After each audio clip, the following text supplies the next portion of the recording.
um dos dispositivos que a gente tem lá nos crimes hediondos, que eu vou se aplicar para os crimes equiparados, que é para a tortura aqui, é a questão da progressão de regime. A progressão de regime para o cidadão que cometer ali um crime, uma tortura, aquele cidadão que cometeu uma tortura, tanto o cidadão comum, tanto o cidadão agente público, eu vou aplicar 2/5 se ele for primário e 3/5 se ele for reincidente. Mas o que é essa progressão? Progressão de regime, pessoal, é quando o agente ele vai sair do regime mais grave e ele vai para um menos rigoroso. Ele está no regime fechado, um exemplo, e ele vai progredir para um regime semiaberto. Tá? Do semiaberto ele vai progredir para o regime aberto. Ele sai do mais gravoso para o menos, do mais gravoso não, do mais rigoroso para o menos rigoroso. Essa progressão de regime, ela é condicionada de cumprimento de pena. No caso da tortura e os equiparados e os hediondos,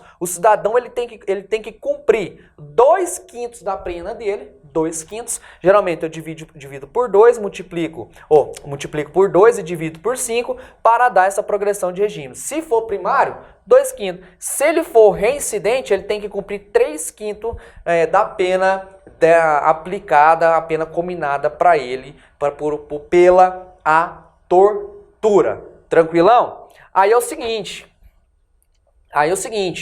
a gente pode ter divergência não sobre a progressão de regime, mas a gente pode ter divergência aqui em casos de livramento condicional. Livramento condicional eu vou aplicar naqueles casos que o agente cometeu crime em mais de 2 anos, né? Lá dentro da própria lei de execução penal, que ela vai citar, igual eu falei para os senhores do artigo 9º do exame da identificação genética, ela não vai citar aqui, algumas vezes ela não vai citar os equiparados, não vai citar a tortura, vai falar hediondo. Mas a gente já tem entendimentos tribunais superiores, tanto do STJ, do STF, falando aí sobre a respeito dessas disposições da lei de execução penal quanto ao crime de tortura. Então tem que se apegar, as bancas vêm trabalhando essa integração de conteúdo, pega 2 legislações extravagantes, penal, constitucional, processo penal e aplica em uma única só. Tranquilão? A próxima disposição, dentro de fatos históricos, a gente vai colocar o ECA. O ECA. Então a Constituição Federal, ela não definiu que era tortura. Ela falou que a tortura era insuscetível de graça, anistia indulto, que ia ser inafiançável, que ninguém será submetido a tortura, tratamento desumano, mas ela não definiu o que seria tortura. Aí em 1999 veio o Estatuto da Criança e do Adolescente. E o que o Estatuto da Criança e do Adolescente falou? Ele falou o seguinte, lá no artigo 233, que fica estipulado uma pena, fica estipulado aqui que é vedado a tortura, a prática de tortura contra criança e adolescente. Beleza? Beleza. Só que aí teve um problema. Que problema que a gente teve nesse 233? Ele falou que era vedado a tortura contra a criança e o adolescente. Ainda colocou uma pena para quem praticar tortura contra a criança e adolescente lá no artigo 233. Então, quem praticasse uma tortura após 1990 contra a criança e adolescente, iria responder pelo artigo 233? Não. Por que não? Porque a gente tinha um problema. Ele só falou que praticar tortura contra a criança e o adolescente era crime tipificado dentro da lei do Estatuto da Criança e do Adolescente. Mas aí veio um problema. O que vem a ser essa tortura? A lei não explicou o que ia vir a ser a tortura. Aí o que eu vou te falar? O cara respondia pelo 233? Não. Posteriormente, a gente teve o quê? A revogação pela lei de tortura do artigo 233 do ECA. Porque o ECA, o Estatuto da Criança e do Adolescente, ele não vinha informando o que vinha a ser ali uma conduta de tortura. Só falava que torturar a criança era um crime do artigo 233, mas não fazia uma definição. Então, muitas das vezes não tinha ali uma punição, porque não tinha definição do que seria tortura. Então, o problema é que não estava definido a tortura. E o bizu, novamente, A Constituição Federal, ela não definiu o que vinha a ser uma tortura. Ela não definiu o que vinha a ser essa tortura. Só falou que era vedado a tortura, que ninguém será submetido à tortura, que a tortura ia ser inafiançável, ela ia ser insuscetível de graça, anistia e indulto. Pô, não fez nenhuma distinção o que seria a tortura. Aí é o seguinte, em 1994, dentro dos fatos históricos, em 1994, a gente teve mais um fator histórico. Em 1994, nós tivemos aqui as regras mínimas para tratamento de preso. Regras mínimas de tratamento de preso. Essas regras mínimas de tratamento de preso, ela também vai ser chamada das regras de Mandela, lá da Organização das Nações Unidas.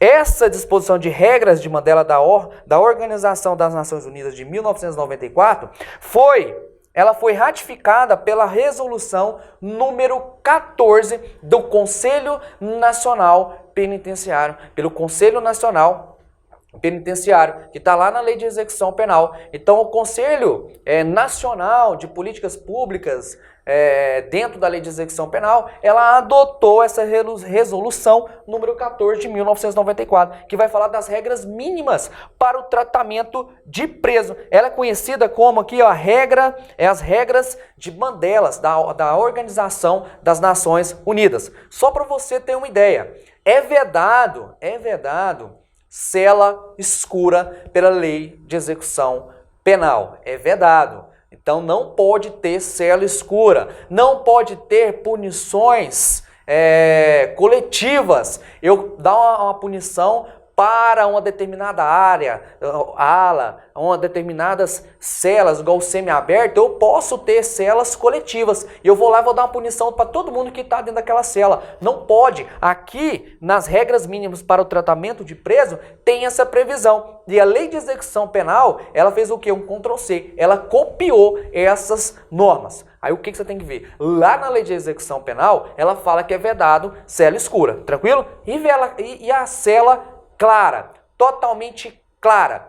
Pois é, aqui nas regras mínimas para tratamento de preso, se o senhor estiver estudando para um concurso de agente prisional, pode cair na prova dos senhores aqui, porque geralmente eles vêm cobrando as regras de Mandela. A cela clara o tempo todo é uma vedação aqui pela resolução 14, pelas regras de Mandela. Por quê? Ela não pode ficar o tempo todo acesa. Ali a gente não está tratando o preso de forma adequada com os direitos humanos de ninguém. A gente não vai ressocializar ele botando em cela clara. A gente vê em filmes aí, bota o cara na cela clara lá, deixa o cara transpirando, suando. Não, durante a noite tem que ter o repouso noturno, tem que apagar-se as luzes. Durante o dia acende, tem iluminação dentro dessa cela. Então isso pode ser uma disposição que pode cair dentro da sua prova, dentro do agente penitenciário, delegado, até aí de um concurso que venha cobrando a Lei de Execução Penal e esse tratado dentro de direitos humanos, que é da Organização das Nações Unidas, que é o tratado,